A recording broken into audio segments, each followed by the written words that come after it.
अगर आप बैंकिंग या फाइनेंस में करियर बनाना चाहते हैं तो आज का ये वीडियो आपके लिए बहुत सटीक होने वाला है, क्योंकि हम सिर्फ डायरेक्टली दो अपॉर्चुनिटीज के बारे में आपको बताने वाले हैं, जहां पर ये कोई सिर्फ कोर्स नहीं है बल्कि clear job role, structure training, reputed banks के साथ मौका, करियर पाथवे क्या क्या कैसा रहने वाला है, हम सारी चीजें डिस्कस करेंगे और दोनों ही अपॉर्चुनिटीज में आपको वो सब कुछ मिल रहा है। तो सबसे पहले बात करते हैं हम यहाँ पर कोटक एनआरआई वीआरएम अपॉर्चुनिटी की। देखिए, अगर आप बैंकिंग, फाइनेंस या रिलेशनशिप मैनेजमेंट में करियर बनाना चाहते हैं लेकिन एंट्री की राइट अपॉर्चुनिटी नहीं मिल रही है, तो ये बिगिनर्स के लिए, फ्रेशर्स के लिए सबसे बेहतरीन मौका है। ये जो प्रोग्राम जिसकी हम बात कर रहे हैं, कोटक महिंद्रा में आपको एनआरआई वीआरएम यानी कि एनआरआई तो आप समझते ही हैं, वीआरएम यानी कि वर्चुअल रिलेशनशिप मैनेजर की पोजीशन दिलाता है। हम फिलहाल दोनों ही अपॉर्चुनिटीज जिनके बारे में बात करने वाले हैं, ये उन लोगों के लिए है जो सिर्फ सर्टिफिकेशन या बल्कि टाइम पास वाली चीजें नहीं ढूंढ रहे हैं, इसकी जगह वो स्ट्रक्चर्ड करियर ग्रोथ चाहते हैं, रेप्यूटेड प्राइवेट बैंक्स के साथ काम करना चाहते हैं, प्लेसमेंट अपॉर्चुनिटी के लिए वेट नहीं करेंगे, पढ़ाई करेंगे, कंप्लीट करेंगे, नौकरी लेंगे। ठीक है, तो वापस चलते हैं अपने एनआरआई वीआरएम प्रोग्राम की तरफ। सबसे पहले बात कर लेते हैं कि भैया वीआरएम का मतलब virtual relationship manager. Simple language में आप कोटक महिंद्रा के एनआरआई कस्टमर्स के साथ रिलेशनशिप मैनेज करने का काम करेंगे, उनकी बैंकिंग रिक्वायरमेंट्स को समझते हैं, उन्हें सूटेबल बैंकिंग सॉल्यूशंस प्रोवाइड करते हैं। इस रोल के लिए जो सबसे बड़ा एक प्रीरिक्विजिट है वो है कि आपकी कम्युनिकेशन स्किल्स बहुत अच्छी होनी चाहिए। आपको अंग्रेजी बोलना आना भी चाहिए और आपको समझ में भी आना चाहिए। ये role customer interaction, relationship management और बैंकिंग नॉलेज का कॉम्बिनेशन रहेगा।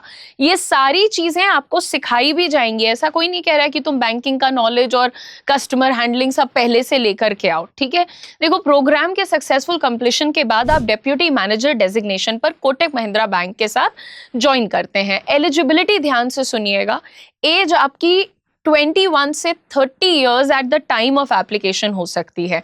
21, 22, 23, 24, 25, 26, 27, 28, 29, 30, इसमें से कोई भी आपकी एज है तो आप अप्लाई कर सकते हैं। इसके ऊपर या इसके नीचे अलाउड नहीं है।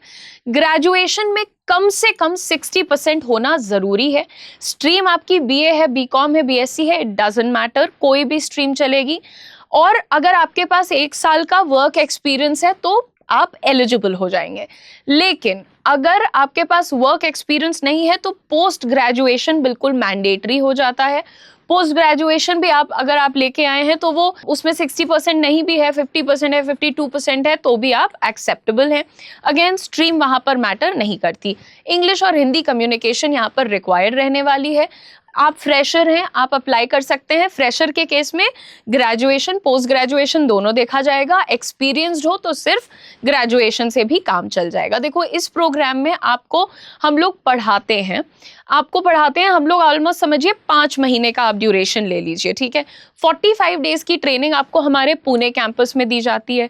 15 दिन की इंटर्नशिप आपको कराई जाती है, जो कि कोटक के, अगर आप मुंबई लोकेशन के लिए अप्लाई कर रहे हैं तो थाने वाले ऑफिस में होगी।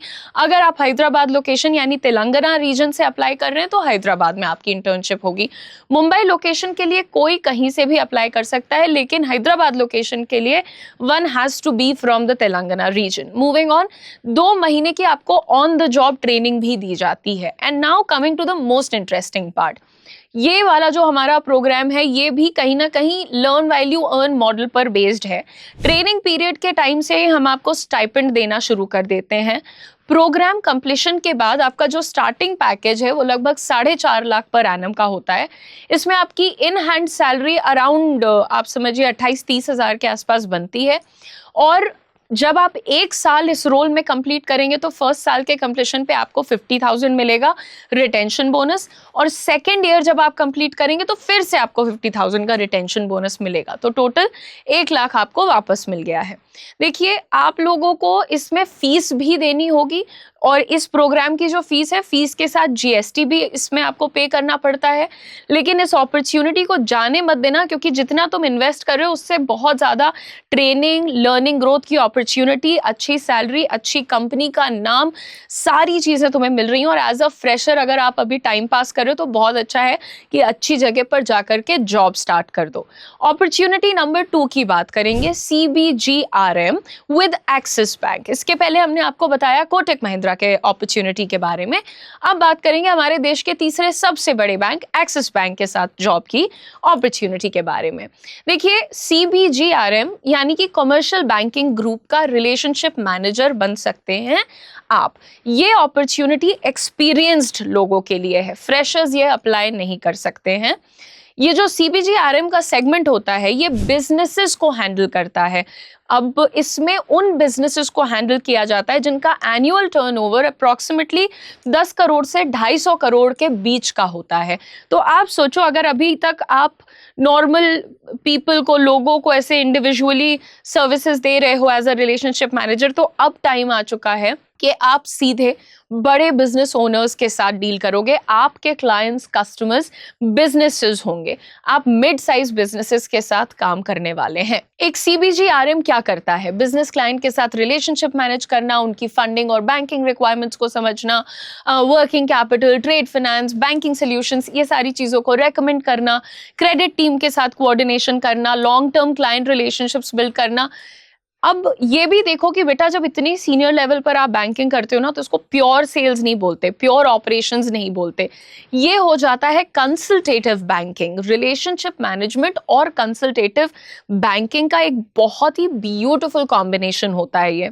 इसमें देखिए, ग्रेजुएट होना आपका जरूरी है। एलिजिबिलिटी आपको बता रही हूँ, ध्यान से सुनना। ग्रेजुएट हो अगर, तो कम से कम 1 से 1.5 साल का वर्क एक्सपीरियंस चाहिए। अगर पोस्ट ग्रेजुएट हो तो मिनिमम 6 महीने का वर्क एक्सपीरियंस चाहिए। एज आपकी मिनिमम 22 साल से मैक्सिमम 28 साल हो सकती है, ना 22 से कम ना 28 से ज़्यादा। मिनिमम 50% आपका स्कोर होना ही चाहिए थ्रू आउट एकेडमिक्स, ठीक है। अब प्रोग्राम कंप्लीशन के बाद एक्सिस बैंक के कमर्शियल बैंकिंग ग्रुप में प्लेसमेंट की अपॉर्चुनिटी तुरंत मिलती है। इस प्रोग्राम का जो ड्यूरेशन है वो 1 साल का है। इसमें आपको 1 साल ट्रेनिंग दी जाती है। पहले आप ऑनलाइन भी पढ़ते हो, फिर आप पुणे कैंपस में रह के पढ़ते हो, फिर आप इंटर्नशिप करते हो, फिर आप ऑन द जॉब ट्रेनिंग के लिए जाते हो। तो 12 महीने आपको पूरा ओवरऑल ट्रेन किया जाता है सॉलिड बैंकर बनाने के लिए। इसकी जो सैलरी है, starting package 6.3 lakh per annum से 6.8 लाख पर एनम के रेंज में आपको मिल जाएगी। इस रोल की सबसे बड़ी स्ट्रेंथ, सैलरी को मत समझना, बहुत अच्छी सैलरी है, 6.5 लाख प्लस इंसेंटिव वगैरह भी आपको मिलता है यहाँ पर। इसकी सबसे बड़ी स्ट्रेंथ मैं आपको फिर भी कहूंगी एक्सपोजर है। आप directly business owners, directors, senior decision makers, इन लोगों के साथ इंटरैक्ट करते हो, और यही जो आपकी एक्सपोजर और लर्निंग है, ये future leadership, corporate banking, wealth management careers के लिए सॉलिड फाउंडेशन बनाकर आपको दे सकता है। और अगर आप फ्रेशर हैं और बैंकिंग इंडस्ट्री में एंट्री चाहते हैं तो NRI VRM बहुत अच्छा ऑप्शन हो जाएगा। लेकिन अगर आपके पास थोड़ा एक्सपीरियंस है, कम्युनिकेशन अच्छी है, ब्रेन सॉलिड चलता है, लंबी आपको रेस जीतनी है यहाँ पर, तो भैया आप CBGRM के लिए भी जाओ। रोल्स दोनों बहुत अच्छे हैं। एक बता दिया फ्रेशर बच्चों के लिए, एक बता दिया जी हमारे एक्सपीरियंस्ड बच्चों के लिए। दोनों ही इस देश के जो कुछ सबसे बड़े बैंक्स हैं उनके साथ आपको अपॉर्चुनिटी दे रहे हैं। तो अब बैठकर रोना नहीं है, सीधे नीचे एक गूगल फॉर्म दिया है, उसको फिल करो। बहुत सारी ऐसी चीज़ें हैं जो शायद मैंने नहीं बताई होंगी। मैंने आपको NRI VRM में भी आपको फीस देनी होती है, और ये भी बता दूं CBGRM की भी फीस होती है। दोनों पेड प्रोग्राम्स हैं। कोई भी डाउट, कंफ्यूजन कुछ भी मन में नहीं रह जाएगा अगर नीचे दिए गूगल फॉर्म को फिल कर दोगे तो, क्योंकि हमारी टीम आपको रीच आउट करेगी और सारी बातें आपको बताएगी, समझाएगी, गाइड करेगी, हर एक स्टेप पे आगे बढ़ाने में आपकी हेल्प करेगी। Thank you so much for watching. बिल्कुल भी मिस मत करना, अपॉर्चुनिटी दोनों बहुत सॉलिड है। एंड ऐसे इंपॉर्टेंट वीडियोस के लिए चैनल को सब्सक्राइब करना एकदम नहीं भूलना।